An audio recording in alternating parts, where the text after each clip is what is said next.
আরেক নাম ভূত.com with Russell.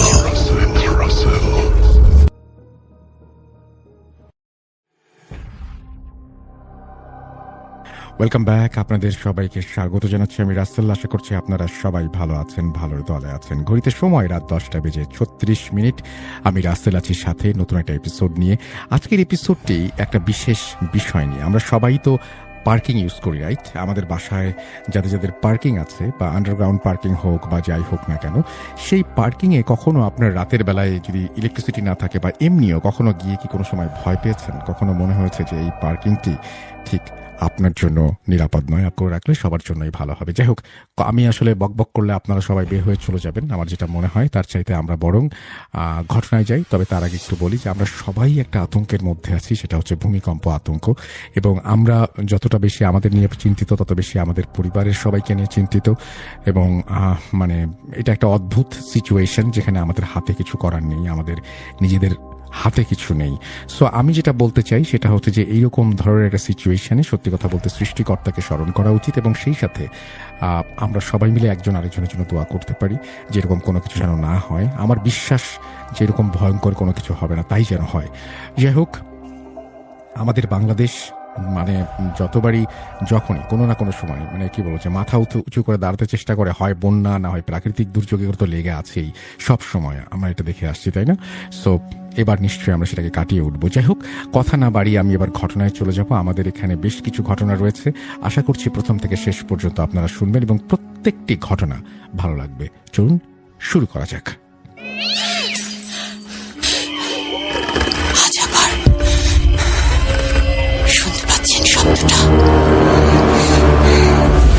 ভয়ের আরেক নাম ভূত.com with Russell.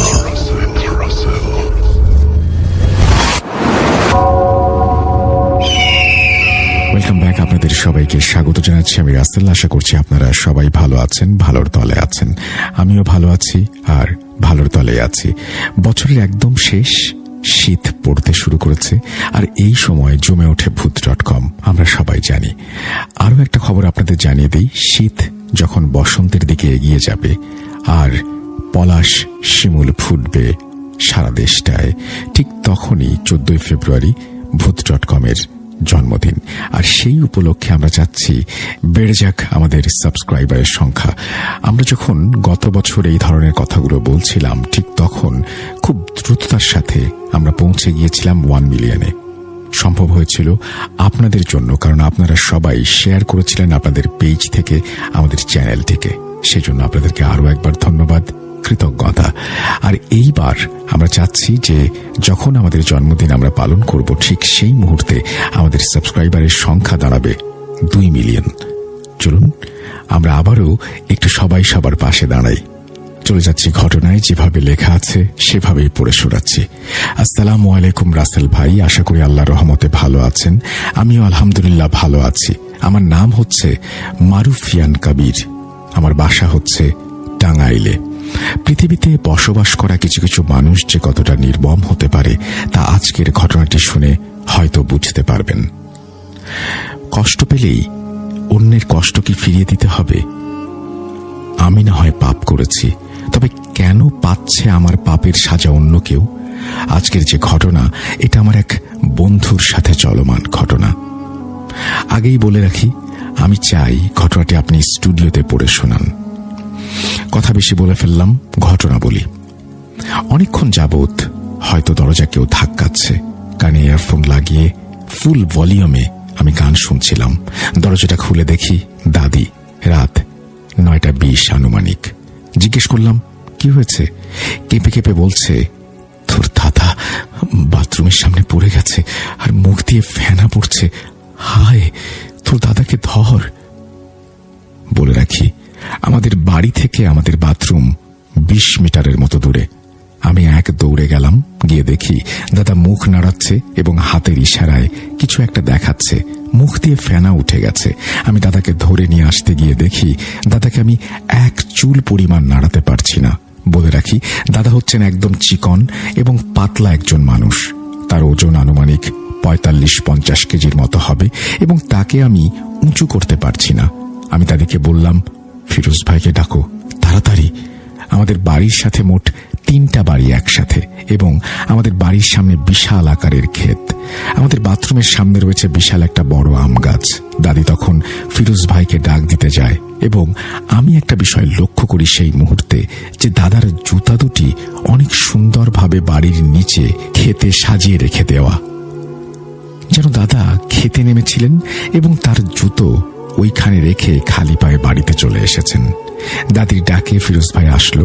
আমি আর ফিরোজ ভাই অনেক কষ্টে ঘরের বারান্দায় গিয়ে দাদাকে শোয়ালাম। কেউ কিছু বুঝতে পারছে না কি হয়েছে। আমি তাদেরকে বললাম, পানি নিয়ে আসো। দাদার মাথায় পানি ঢালো। আমি এক দৌড়ে টুটুল ভাইকে ডাকতে গেলাম, কারণ তিনি হচ্ছেন ছোটখাটো একজন ডাক্তার। বাড়ির পাশে তার ছোট্ট একটা ঔষধের দোকান রয়েছে। তাকে নিয়ে আসার পর দেখি সর্বেশ দাদা। বলে রাখি, তিনি হচ্ছেন দাদার চাচাতো ভাই এবং তিনি কবিরাজি করতেন। দেখি তিনি দাদার গায়ে হাত রেখেছেন এবং বলছেন, কিছু না, প্রেশারের কারণে এরকম হয়েছে। তারপর টুটুল ভাই দাদার প্রেশার চেক করে বললেন, প্রেশার হাই হওয়ার কারণে এমনটা হয়েছে। তখন দাদার জ্ঞান ছিল কিন্তু কথা বলতে পারছিলেন না এবং হাতের আঙুল দিয়ে কিছু একটা ইশারা করছিলেন। আমাদের চিল্লাচিল্লিতে অনেকে এসেছেন দেখতে কি হয়েছে। পানি ঢালা হচ্ছে দাদার মাথায়, কিন্তু ঔষধ খাওয়ানো যাচ্ছিল না। টুটুল ভাই এবং সর্বেশ দাদা বলল, কিছু হবে না, শুয়ে পড়ো, সকালে সব ঠিক হয়ে যাবে। দাদাকে ধরাধরি করে ঘরে শুইয়ে দেয়া হলো। আনুমানিক 90-100 কেজির মতো ভর হবে দাদার, যা অবিশ্বাস্য বিষয়। আমি আমার রুমে চলে গেলাম এবং আজকের ঘটনাটি ভাবতে ভাবতে কখন যে ঘুমিয়ে পড়েছি মনে নেই। এই বলে রাফি আর একটা কফি অর্ডার করলো।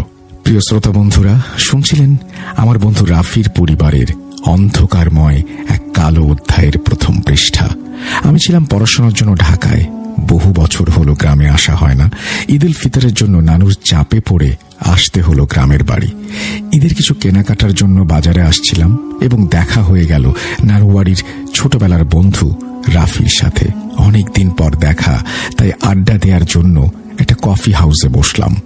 আড্ডার এক পর্যায়ে রাফি বলে উঠল, বন্ধু, আমি ভালো নেই। কেন ভালো নেই জিজ্ঞেস করার সাথে সাথে শুরু হলো রাফির কথা, তার পরিবারের সাথে চলমান এবং সবকিছুর বিস্তারিত ঘটনা। কিছু অংশ বলার পর রাফি কফি অর্ডার করলো। কফি হাতে পেয়ে শুরু করলো ঘটনাটা। আমি দরজায় ধাক্কা দেওয়ার শব্দ পাচ্ছি। খুলে দেখি আম্মা নানু বাড়ি গিয়েছিল, তাদের ঘটনা জানতে পেরে চলে এসেছে। বাড়িতে অনেক মানুষ, ফুপুরা এসেছে, ফুফাতো ভাইয়েরা এসেছে। তখন সকাল 8:45। আমি দাদার রুমে গিয়ে দেখি সবাই কান্নাকাটি করছে। দাদার সেই একই অবস্থা, জ্ঞান আছে কিন্তু কিছু খাননি, শুধু হাতের আঙুল দিয়ে কি যেন বোঝাতে চাচ্ছেন। আমি বেশি দেরি না করে ফুফাতো ভাইদের সাহায্যে দাদাকে টাঙ্গাইল সদরে নিয়ে আসলাম। ডাক্তাররা অনেক পরীক্ষা করে বললেন ব্রেন স্ট্রোক করেছে। ডাক্তাররা বললেন এখানে কাজ হবে না, বড় কোনো হাসপাতাল নিতে হবে। আমার এক মামা স্বাস্থ্য সচিব, তিনি ঢাকা নিউরোসায়েন্স হাসপাতালে নিতে বললেন। হাসপাতালে দাদার সাথে আমার দাদি, ফুফু আর এক মামা গেলেন। টানা 11 দিন পর দাদাকে নিয়ে আসা হলো। দাদার সেই একই অবস্থা, আরো শুকিয়ে গেছেন। ফুপু আমাকে ডেকে নিয়ে বললেন, রাফি, তোর সাথে কিছু কথা আছে। তোর দাদাকে যেখানে রাখা হয়েছিল সেখানে রাত 1টার পর থেকে 3টা পর্যন্ত কালো অবয়বের মতো কি যেন দাঁড়িয়ে থাকতো। গার্ড যখন পর্দা সরিয়ে দেখতে যেত কে ওখানে, গিয়ে দেখতো কেউ নেই। আর কেন তোর দাদার ব্রেন স্ট্রোক হয়েছে কেউ বলতে পারল না, শুধু মেডিসিন দিল, পাঠিয়ে দিল বাড়িতে। আমি অবাক হয়ে শুনছিলাম। দিন পেরিয়ে রাত হলো। রাত 8:45। আমি দাদার হাত পা টিপে দিচ্ছি। ওই সময়ে সর্বেশ দাদা এলো। এসে কিছুক্ষণ বসে চলে গেল। সে একটা কথাও বলল না। দাদা পাশে কিসের দিকে যেন রাগান্বিতভাবে চেয়েছিল। আমি বিষয়টা ইগনোর করলাম।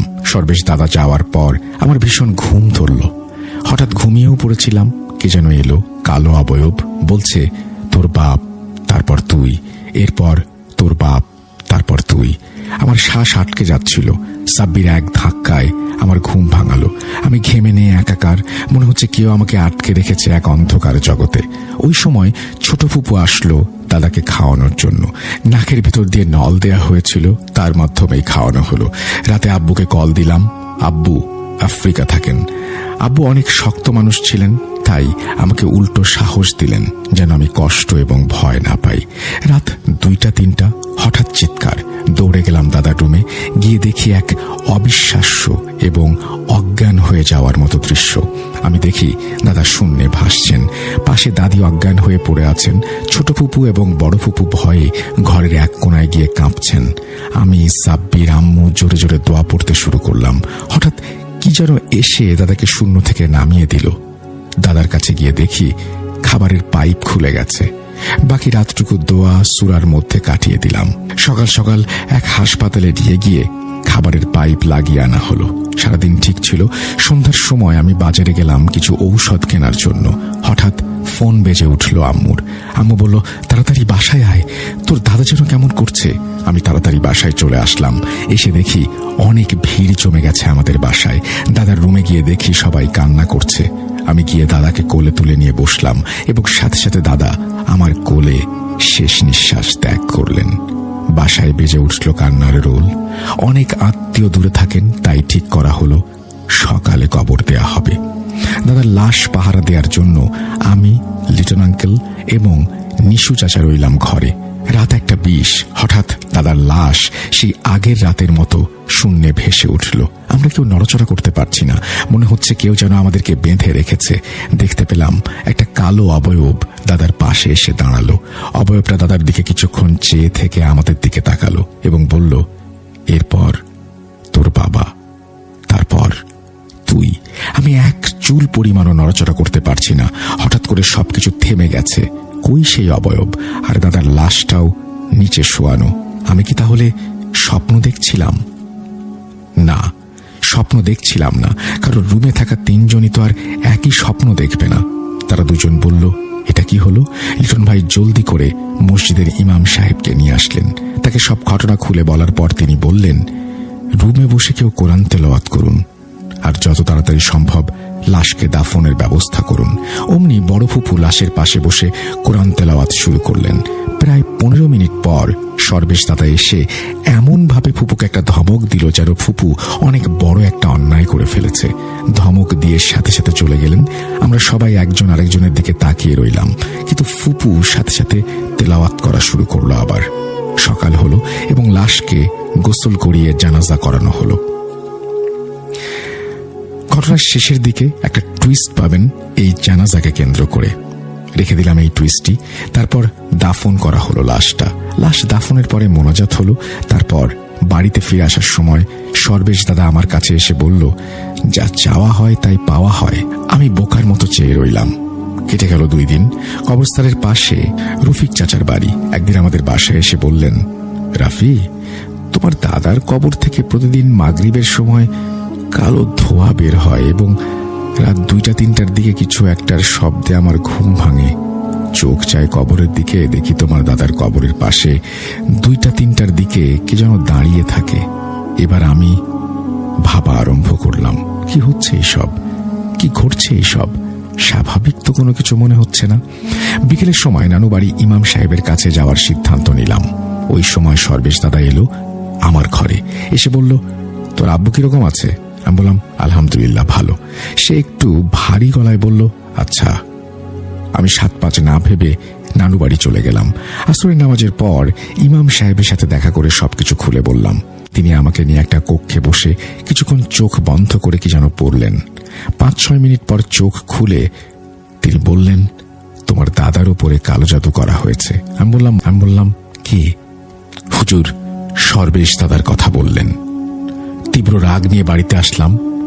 গিয়ে কলার ধরলাম সর্বেশ দাদার। জিজ্ঞেস করলাম কেন এমন জঘন্য কাজ করেছেন তিনি।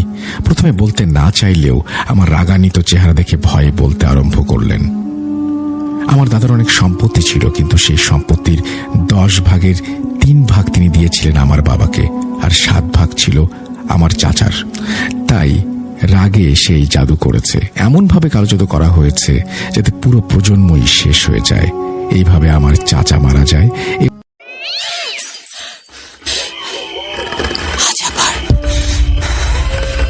শুনতে পাচ্ছেন শব্দটা?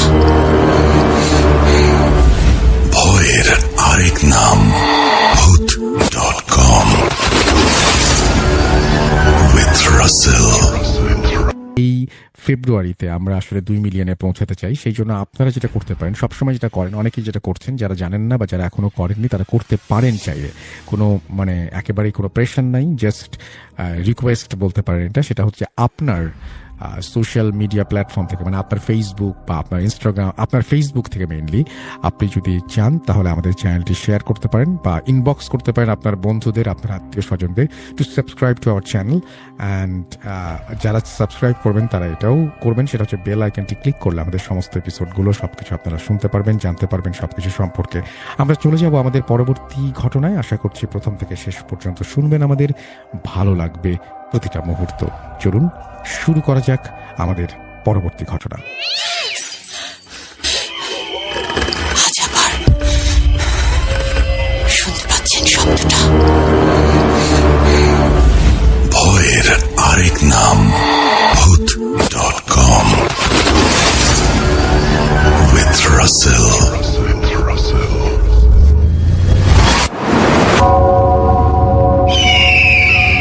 ওয়েলকাম ব্যাক, আপনাদের সবাইকে স্বাগত জানাচ্ছি আমি রাসেল। আশা করছি আপনারা সবাই ভালো আছেন এবং ভালোর তলে আছেন। আমিও ভালো আছি আর ভালোর তলেই আছি। যেভাবে লেখা আছে সেভাবেই পড়ে শোনাচ্ছি। আসসালামু আলাইকুম রাসেল ভাই, আশা করি ভালো আছেন। আমি নাইমুর রহমান, ঢাকার মাতোয়াইল থেকে বলছি। আমি ভূত এফএম থেকে শুরু করে ভূত.com এর সবগুলো এপিসোডের নিয়মিত শ্রোতা। বিশেষ করে এখনো আপনার কণ্ঠের ভৌতিক ঘটনা না শুনলে রাতে ঘুম হয় না। যাই হোক, কথা না বাড়িয়ে ঘটনায় চলে যাওয়া যাক। ঘটনাটি ঘটে আমার নিজের সাথে। বলে রাখা ভালো, আমি একজন বাইক রাইডার। আমি গত 3 বছর ধরে বাইক রাইড করি।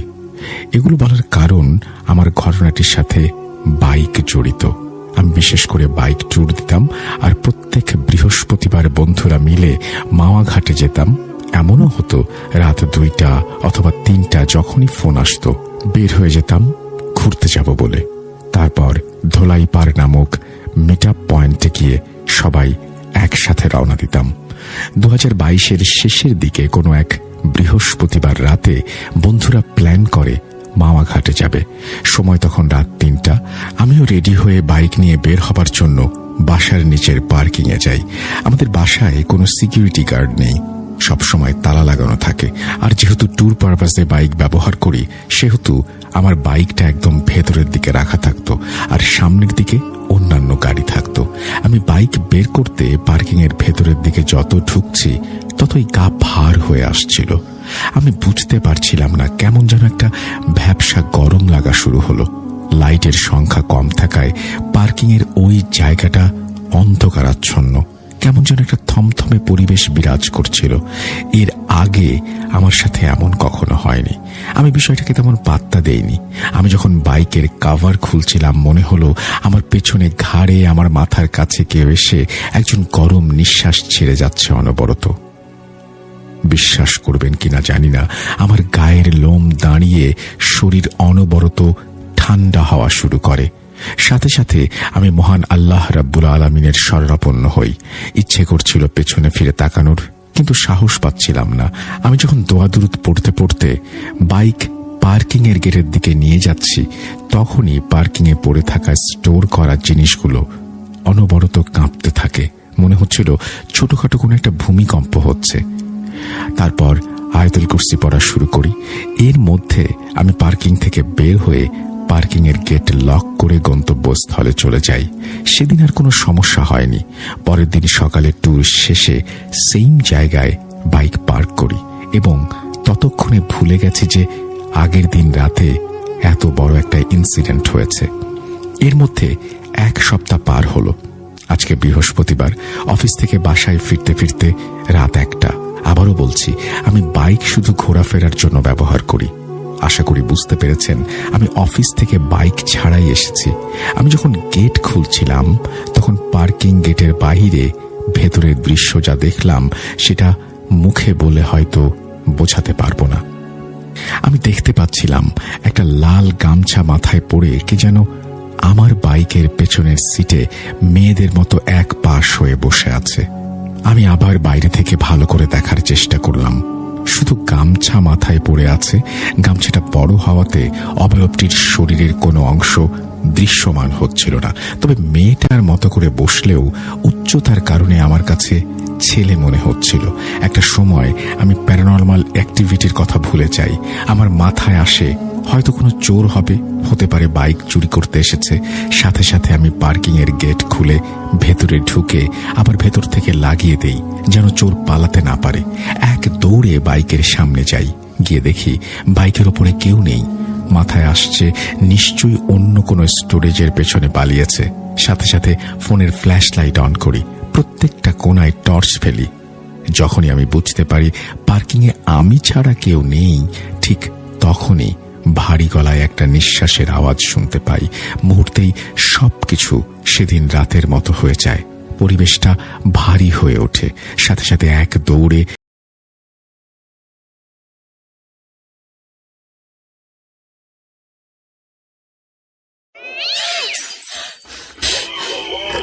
আজ আবার শুনতে পাচ্ছেন শব্দটা? ভয়ের আরেক নাম ভূত.com with Russell. আজ আবার শুনতে পাচ্ছেন শব্দটা? ভয়ের আরেক নাম ভূত.com with Russell.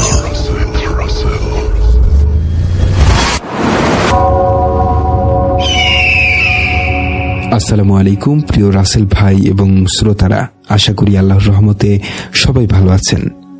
আমার নাম কবির হোসাইন, আমি বর্তমানে দুবাইতে আছি। আমি ভূত এফএম এর অনেক বড় একজন ভক্ত ছিলাম। যখন শুনেছি ভূত এফএম বন্ধ হয়ে গেছে, শুনে অনেক খারাপ লেগেছে। আর ভূত.com এর ব্যাপারে আমি জানতে পেরেছি মাত্র 1 মাস আগে। ভূত.com এর মাধ্যমে আপনি আবার ফিরে এসেছেন জেনে অনেক খুশি হয়েছি।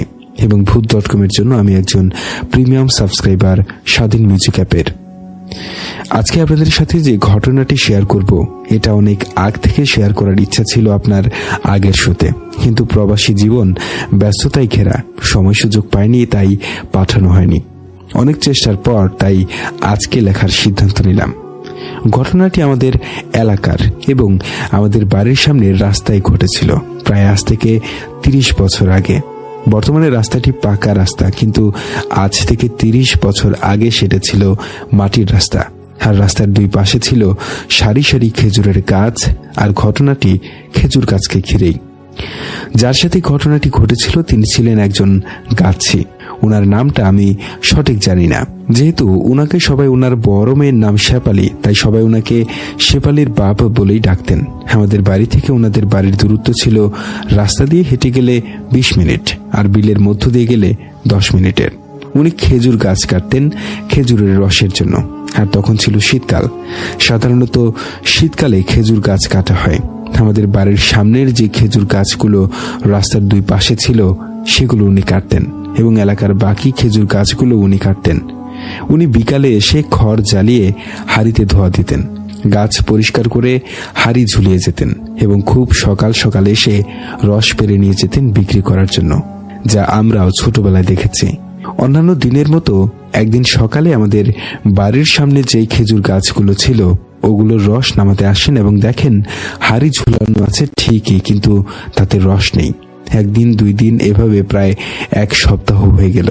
উনি বিকালে এসে ঠিকঠাক সবকিছু করে যান, কিন্তু সকালে আসলে যখন গাছ থেকে হাঁড়িগুলো নামিয়ে দেখে সেখানে কোনো রস অবশিষ্ট নেই, কিন্তু এলাকার অন্যান্য গাছের রস ঠিকই থাকে, শুধু আমাদের বাড়ির সামনের গুলো ছাড়া।